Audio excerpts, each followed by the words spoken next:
My wife Kelly and her brother Mark have always had a strained relationship, something I noticed not long after we started dating. Kelly explained that Mark was the youngest and often spoiled, but her explanation didn't fully make sense to me.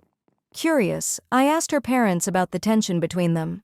They couldn't pinpoint the exact reason, but mentioned that Kelly and Mark had clashed since childhood. The tension came to a head 6 months into our relationship at a cousin's wedding. It was my first significant event with Kelly's family, and I was nervous but hopeful about making a good impression. From the start, her parents, Sarah and Lucas, treated me warmly, which was a stark contrast to my experiences with the families of previous girlfriends. In fact, Kelly's parents made me feel like part of the family, with Lucas proudly introducing me to his friends. Mark, despite his rocky relationship with Kelly, was surprisingly friendly toward me at the wedding. He even dropped hints that his family's dynamic wasn't as perfect as it seemed. I didn't press him for details, as I was all too familiar with family dysfunction from my own upbringing. The wedding itself went smoothly. Kelly was a bridesmaid, and Mark served as a groomsman. But things took a dramatic turn during the reception. I was dancing with Sarah when I noticed Kelly and Mark arguing heatedly in a corner. Their facial expressions and body language suggested it wasn't just a minor sibling spat. When Kelly glanced my way with a worried expression, I stepped in to defuse the situation. "Hey babe," I said, gently interrupting. "I'd love to get you on the dance floor." Mark gave me a strange look before muttering, "Todd, you're too good for my sister," and walking away. Kelly pulled me onto the dance floor without a word, and although I sensed there was more to the story, I let it go when she kissed me. Fast forward 4 years. Kelly and I were married and living what felt like a fairy tale life. Her parents sold us her grandparents' house at a great price, and we were enjoying our time together, traveling and planning for a future with kids. Life seemed perfect, until Thanksgiving that year. Sarah and Lucas hosted Thanksgiving dinner with about 15 family members gathered around an extended dining table. Everyone was in high spirits, including Kelly and Mark, who had managed to keep their usual arguments to a minimum.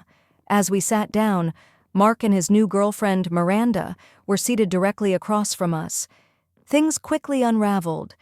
Kelly passed me the mashed potatoes and casually remarked, "Miranda, it's so nice to meet you. Maybe you're the one who can finally straighten Mark out." The comment was lighthearted on the surface, but given their history, I braced myself. Miranda smiled and revealed, "Well, we were going to announce it later, but we're engaged." She showed off her engagement ring, and the room erupted into cheers.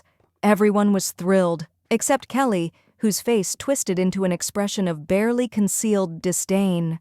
Kelly's next words changed the atmosphere entirely.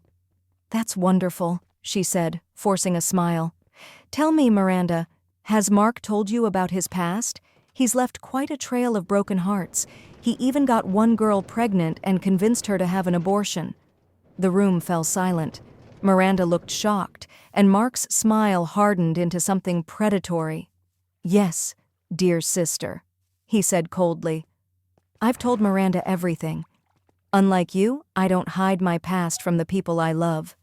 Kelly's face flushed, but she didn't back down. Mark, however, wasn't finished.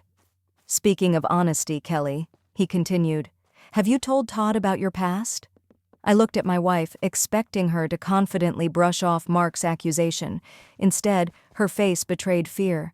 "It's okay," I reassured her. "I love you, and I don't care about the past." But Mark wasn't letting it go. "Todd, my sister's been with more than 100 guys. She was expelled from college after an STD outbreak traced back to her extracurricular activities at a frat house." The room was frozen in shock. I looked at Kelly, hoping for denial, but her expression confirmed the truth. "I don't care about her past," I said firmly, trying to end the ordeal. "Kelly has been an amazing wife." Mark smirked.